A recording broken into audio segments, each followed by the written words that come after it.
Minsan naisip mo na ba, kahit na isang haka-haka lang, na ang ugat ng mga problema mo ay isang bagay na lubos na hindi inaasahan? Isang bagay na patuloy na gumagana sa likod ng mga eksena ng buhay mo, habang pinipilit mong ayusin ang mga bunga nito nang hindi tinutugunan ang tunay na sanhi. Paano kung sabihin ko sa iyo na ang lahat ng bagay sa buhay mo, ay sumusunod sa isang tiyak na hanay ng mga batas, kasing tumpak ng mga batas na namamahala sa pag-agos ng tubig, sa paglaki ng mga puno, at maging sa paglapag ng isang sasakyang pangkalawakan sa buwan? Parang science fiction, di ba? Pero ang totoo, ang buhay mo ay pinamamahalaan ng mga prinsipyo na hindi mo natutunan sa paaralan, at ang mas masahol pa, nagdurusa ka dahil sa pagwawalang bahala mo sa mga ito. Ganito rin ang naranasan ko, matagal na panahon, hanggang sa magbago ang lahat.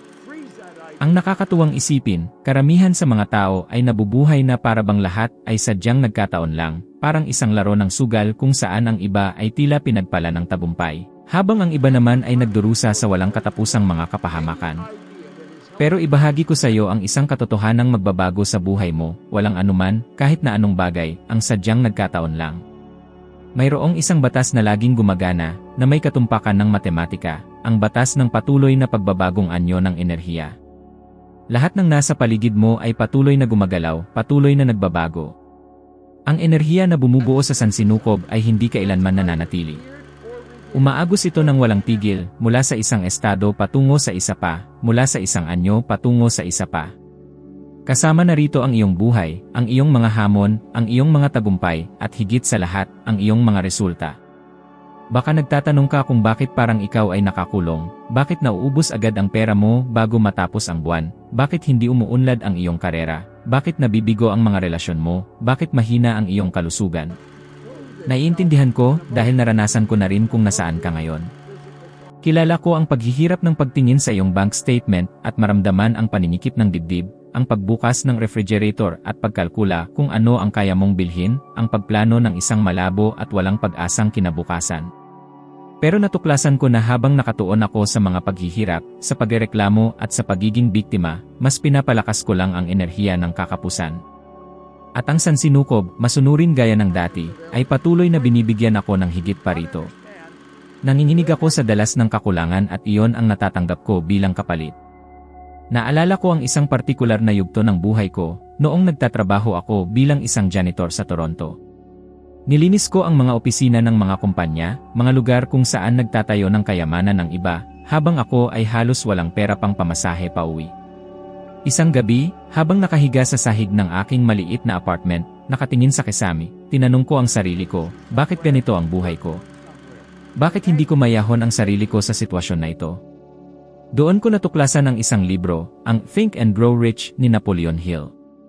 Doon, sa unang pagkakataon, nagsimula kong maunawaan na ang aking kalagayan ay hindi bunga ng malas o malupit na tadhana, kundi isang direktang bunga ng enerhiya na aking ibinubuga, kung paano ko ginagamit o mas tamang sabihin, sinasayang, ang mga batas ng buhay. Mula noon, nagpasya ako, baguhin ang aking panloob na panginginig. Nagsimula akong isipin ang buhay na gusto ko, kumilos na para bang nakamit ko na ito, at higit sa lahat, pag-aralan ng husto ang paggana ng isipan ng tao at ang pagkilos ng mga batas na ito sa sansinukob. At ano ang nangyari? Ang pagbabago ay hindi maiiwasan. Sa loob ng ilang buwan, mula sa isang taong walang-wala, naging isang taong kumikita ng libu-libong dolyar kada taon, isang bagay na hindi ko maisip noon. Pero hindi ito swerte, ito ay sinadyang paggamit ng enerhiya. Naunawaan ko na kung ang lahat ay enerhiya, at ang enerhiya ay laging gumagalaw, maaari kong idirekta ang enerhiyang ito upang likhain ang buhay na gusto ko. Ngayon, hayaan mong magtanong ako ng diretsyo, gaano kadalas mo na bang nagising na may bigat ng pagkabalisa, na may takot na wala nang magbabago? Gaano kadalas mo na bang naisip na ang buwang ito ay magiging katulad ng mga nakaraan? Habang nanginginig ka sa dalas na ito, ibibigay pa rin sa iyo ng buhay ang gayon din, hindi ko sinasabing magpanggap na maayos ang lahat o magbulag-bulagan. Sinabi ko ang pagbabago ng enerhiya, isang panloob na desisyon, ang pagsisimula ng pagkilos, pag-isip, at pakiramdam bilang isang taong karapat-dapat, na handa nang tanggapin ang kanyang nais. Ang mas kawili-wili, ang mga kamakailang pag-aaral sa quantum physics, ay nagpapakita na ang mga subatomic particle ay nagpapakita lamang kapag naobserbahan. Ibig sabihin, ang iyong atensyon, intensyon, at focus ay literal na humuhubog sa katotohanan sa iyong paligid. Hindi lamang ito filosofiya, ito ay agham. Kung nakatuon ka sa mga wala ka, hulaan mo kung ano ang patuloy na ibibigay sa iyo ng sansinukob. Higit pa sa iyong mga kakulangan. Pero kung itutuon mo ang iyong atensyon, damdamin, at mga kilos sa nais mong itayo, ang mga pangyayari sa iyong paligid ay magbabago. Ang mga tamang tao ay darating, ang mga bagong ideya ay lilitaw, ang mga pintuang tila nakakandado ay magsisimulang mabuksan. Paano kung isang simpleng hamon? Sa susunod na 3 araw, bago matulog, isipin ng detalyado ang buhay na gusto mo. Isipin kung paano ang gumising sa bahay ng iyong mga pangarap, ang pagtatrabaho sa iyong hilig, ang pagkakaroon ng sapat na pera, magandang kalusugan, at mga kahanga-hangang relasyon. Damhin ang saya na parabang totoo na ito. At sa araw-araw, kumilos na parabang papunta ka na rito.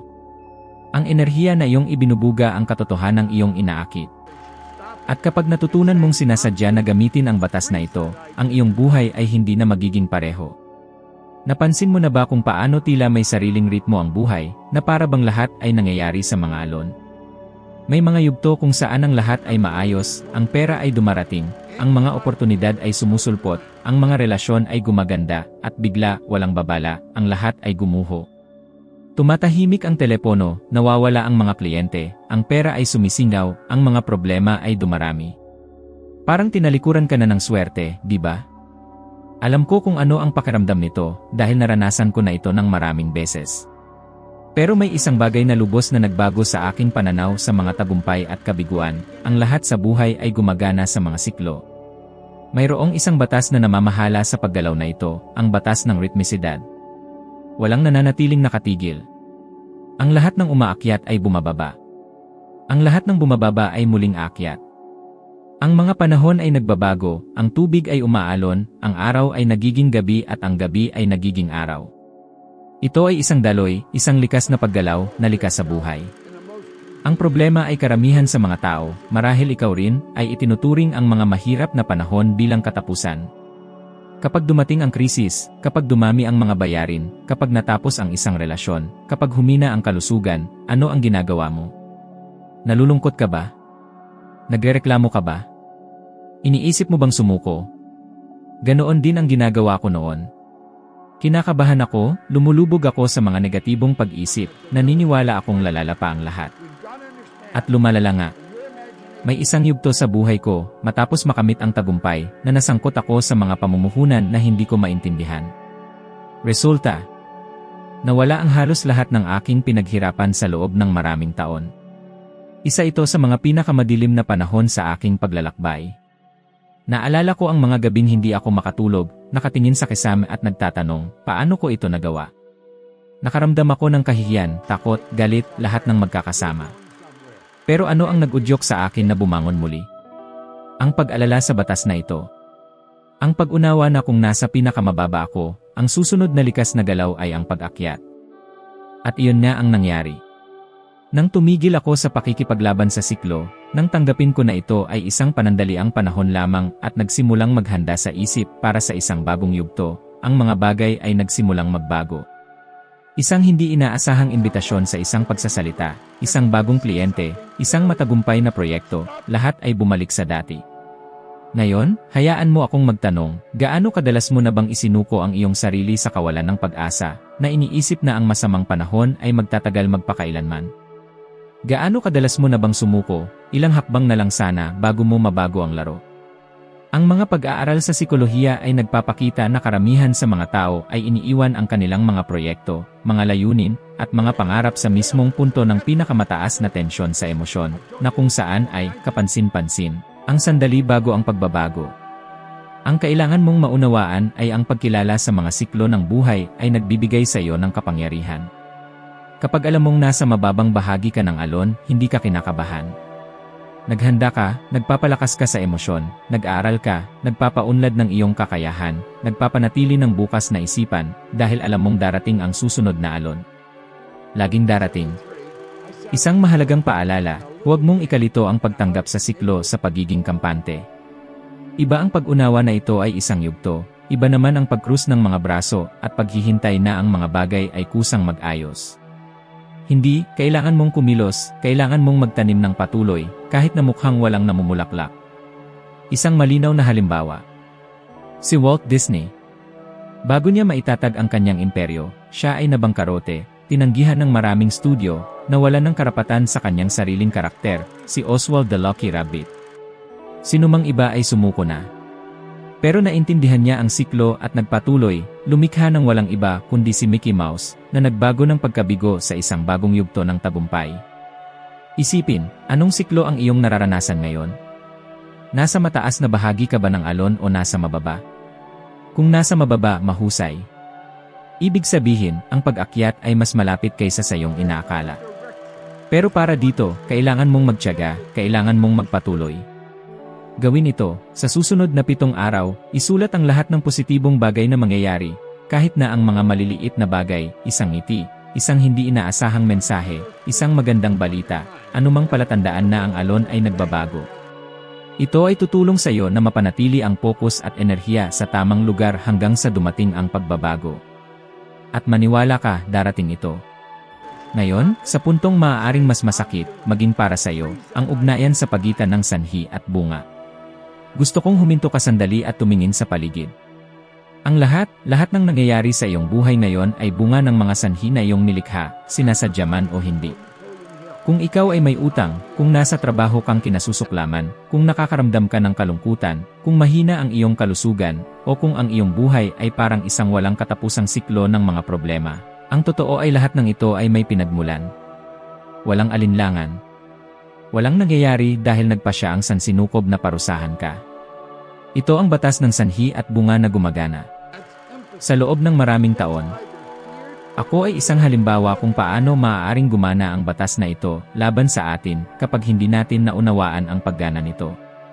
Ginugol ko ang malaking bahagi ng aking kabataan sa pagrereklamo sa buhay, sa gobyerno, sa mga amo, sa kakulangan ng oportunidad, sa ekonomiya. Sinisisi ko ang lahat ng tao at bagay, maliban sa isang taong responsable sa aking mga resulta, ako mismo. May isang pangyayari na, hanggang ngayon, ay nagdudulot sa akin ng halo-halong kahihiyan at pasasalamat. Nakaupo ako sa isang lumang at sirang sasakyan na aking binili gamit ang kaunting pera na natira sa akin matapos bayaran ang mga utang. Ang makina ay halos hindi na gumagana at ng araw na iyon, huminto na lang ito sa gitna ng kalsada. Nanatili ako roon sa lamig at nagsimulang umulan at muli nagsimula ako sa lumang pananalita. Bakit ito lang ang nangyayari sa akin? Bakit ang hirap ng buhay ko? Doon, sa sandaling iyon, ang lahat ay nagkaroon ng kahulugan. Naunawaan ko na ang sasakyan na iyon na huminto, ang sitwasyon na iyon, ang pakiramdam na iyon ng pagkabigo ay ang direktang bunga ng mga taon ng paggawa ng maling desisyon, pagpapakain sa mga paniniwala sa kakapusan, at pagpapaunlad ng mga nakasasamang ugali. Ang araw na iyon ang aking punto ng pagbabago. Doon ko tinanggap na kung gusto ko ng magkakaibang resulta, kailangan kong magsimula ng magdulot ng iba't ibang mga bagay. At ang mas nakakatuwa, karamihan sa mga tao ay alam ito, sa kaloob-looban nila ay alam nila, pero patuloy silang naghihintay na may isang panlabas na puwersa ang magliligtas sa kanila. Gaano kadalas mo na bang sinabi o naisip, kapag nanalo ako sa loto, magbabago na ang lahat? O, kapag binigyan na ako ng promotion ng aking amo, doon na magiging maayos ang buhay ko. Habang naghihintay ka sa mga panlabas na sanhi, ang mga bunga ay mananatiling pareho. Tignan mo si Mike Tyson, isa sa mga pinakamahusay na boksinggero sa kasaysayan, kumita ng milyon-milyong dolyar, minahal ng publiko, pero hindi niya pinansin ang mga sanhi na kanyang itinatanim sa kanyang personal na buhay at nawala ang halos lahat, pera, prestihyo, kalayaan. Ang kanyang buhay ay naging isang kaguluhan. Bakit? Dahil ang mga bunga na ating aanihin ay laging, walang eksepsyon, isang direktang bunga ng mga sanhi na ating itinanim. Hindi mahalaga kung ikaw ay isang pandaigdigang bituin o isang taong hindi kilala, pareho ang batas. At kung gusto mo ng kabaligtaran na halimbawa, tingnan mo si Oprah Winfrey. Biktima ng pang-aabuso, matinding kahirapan, pagtanggi, pero sa halip na gamitin ang mga karanasang ito bilang mga dahilan, ginamit niya ang bawat isa sa mga ito bilang gasolina at nagtanim ng mga sanhi na nagdala sa kanya upang maging isa sa mga pinakamaimpluwensya at mayamang babae sa mundo. At ang agham ay sumusuporta sa itinuturo ng mga batas na ito sa espiritual sa loob ng maraming siglo. Ang mga mananaliksik sa Yale University ay nagsagawa ng isang pag-aaral na sumubaybay sa daan-daang tao sa loob ng mahigit 10 taon at natuklasan na ang mga individual na gumagawa ng mga proactive na desisyon at tumatanggap ng responsibilidad para sa kanilang mga resulta ay may posibilidad na makamit ang tagumpay sa pananalapi, emosyonal at propesyonal. Hindi ito nagkataon, ito ang batas ng sanhi at bunga na gumagana ng may katumpakan. Isang napakaseryosong babala, sa bawat minutong mananatili kang hindi kumikilos, pinapalakas ang negatibong pag-isip, nagrereklamo, nagpapaliban, lumilikha ka ng mga bagong sanhi na tiyak na magdudulot ng mga bunga bukas, sa susunod na linggo, sa susunod na buwan. Ang iyong buhay sa loob ng 6 na buwan ay magiging eksaktong refleksyon ng iyong pagpapasyang gawin o hindi gawin simula ngayon. Kaya, nagmumungkahi ako ng isang praktikal na hamon na magbabago sa iyong pang-araw-araw na buhay. Sa susunod na 5 araw, sa tuwing mahuli mo ang iyong sarili na nagrereklamo, nalulungkot, o sinisisi ang isang tao, huminto ka agad. Huminga ng malalim at palitan ang pag-iisip na iyon ng 1 kilos. Maaaring maliit ito, maaaring isang tawag na iyong ipinagpaliban, isang resume na kailangan mong ipadala, isang pasasalamat na hindi mo pa nagagawa, pero gumawa ng isang bagay na lumilikha ng isang bagong positibong sanhi. Mga bagong sanhi, mga bagong bunga. At masasabi ko sa iyo na ang iyong buhay ay maaaring magbago ng hanga-hanga kapag nagpasya kang kunin ang kontrol na ito. Ngayon, isang bagay na maaaring maging isang tiyak na susi, ang bawat problemang iyong kinakaharap, bawat kahirapan, bawat hadlang, bawat sakit, ay may taglay na binhi ng solusyon. Hindi ito usapan ng self-help, ito ang purong aplikasyon ng batas ng polaridad. Ang batas na ito sa sansinukob ay nagsasabi na ang lahat ay may dalawang panig. Kung saan may negatibo, mayroon ding positibo. Kung saan may kabiguan, mayroong posibilidad na magtagumpay. Kung saan may takot, mayroong katapangan. At ang mas nakakatuwa, ang dalawang panig ay laging magkasama, tulad ng dalawang gilid ng isang barya. Naalala ko ang isang panahon kung saan handa na akong sumuko sa aking mga pagsasalita. Inilagay ko ang natitira kong pera sa isang tour, umarkila ako ng mga silid, inihanda ko ang mga materyales, at sa unang event, alam mo kung ilang tao ang dumating. 3. Tiningnan ko ang mga bakanting upuan at naisip, ito ay isang senyales na dapat akong tumigil. Sinasabi sa akin ng sansinukob na hindi ako sapat. Pero pagkatapos, parang isang pag-click, naalala ko ang batas ng polaridad. Kung mayroong negatibong panig na yon, tiyak na mayroong positibong panig. Pinilit kong makita ang sitwasyon sa ibang anggulo. 3 tao ang pumunta roon, lumabas sila sa kanilang mga bahay, naglakbay dahil gusto nilang marinig ang sasabihin ko. Nang sandaling iyon, nagpasya akong gagawin ko ang pinakamahusay na pagsasalita sa aking buhay, na parang nagsasalita ako sa libu-libong tao. Ang resulta, ang 3 kalahok na iyon ay lubos na naantig kaya nagsimula silang mag-refer sa akin sa ibang mga tao, at mula noon, ang aking karera ay nagsimulang magkaroon ng bagong ritmo. Ngayon, pagtingin sa nakaraan, napagtanto ko na iyon ang isa sa mga pinakamahalagang sandali sa aking paglalakbay. Kung sumuko ako sa negatibong panig, marahil ay hindi mo ako naririnig ngayon. At ngayon ay nagtatanong ako, gaano kadalas mo lang nakikita ang masamang panig ng sitwasyon? Gaano kadalas, sa harap ng isang problema, ikaw ay nagsasara ng lubusan, na para bang may kadiliman lang, nang hindi man lang sinusubukang hanapin ang kabilang panig? May termino ang modernong psikolohiya para dito, negativity bias. Ang mga pag-aaral na ginawa ng mga universidad tulad ng Harvard at Stanford ay nagpakita na ang ating utak ay biologically na programa upang bigyang pansin ang mga bagay na masama. Ito ay isang mekanismo ng kaligtasan na minana mula sa panahon ng mga kuweba. Pero ngayon, sa halip na tumakas sa isang leon, tayo ay tumatakas sa mga oportunidad dahil nakikita lang natin ang nakakatakot na panig ng mga bagay. Isipin kung gaano karaming pera, kaligayahan, relasyon, at kalusugan ang nawala na sa iyo dahil hindi mo sanayin ang iyong isipan na hanapin ang kabilang panig. Ang trabahong iyon na nawala sa iyo. Marahil ito ay ang perpektong oportunidad upang simulan ang negosyong lagi mong pinapangarap. Ang relasyon na iyon na natapos. Marahil ito ay ang pagtulak na kailangan mo upang tingnan ang iyong sarili at umunlad bilang isang tao. Tignan mo si Thomas Edison sa mga eksperimento upang likhain ang bombilya.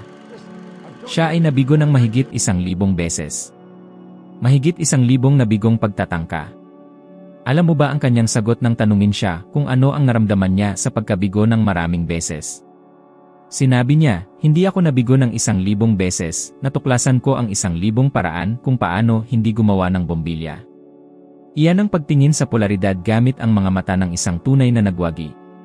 At isang impormasyon na maaaring makatulong sa iyo na maitatak ang ideyang ito. Ang mga mananaliksik sa University of California ay natuklasan na ang mga taong nagsasanay ng utak upang maghanap ng mga solusyon sa mga sitwasyon ng krisis ay nakakabuo ng hanggang 25% higit na resilience sa emosyon, na nagpapataas ng malaki sa posibilidad ng tagumpay sa pananalapi at kagalingan sa emosyon.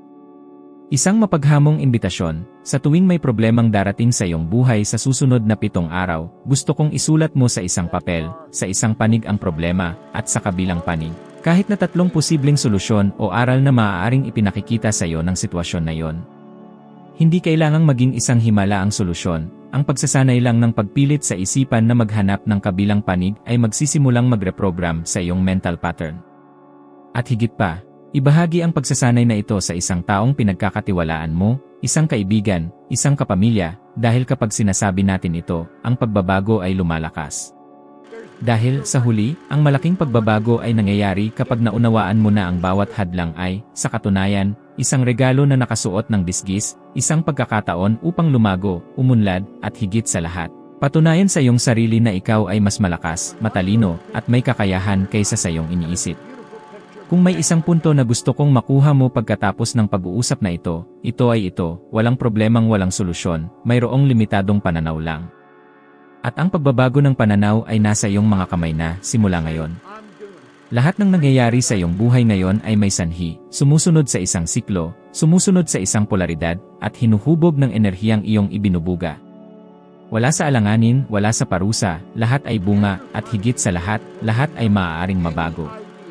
Ang sikreto ay ang pagsisimula ngayon, gamit ang iyong mayroon, mula mismo sa kung nasaan ka. Handa ka na bang tahakin ang susunod na kabanata ng ating paglalakbay tungo sa karunungan? Parang isang misteryosong mapa, handog namin sa iyo ang isang daigdig ng kaalaman, masalimuot, nakakaintriga, at puno ng mga nakatagong kayamanan.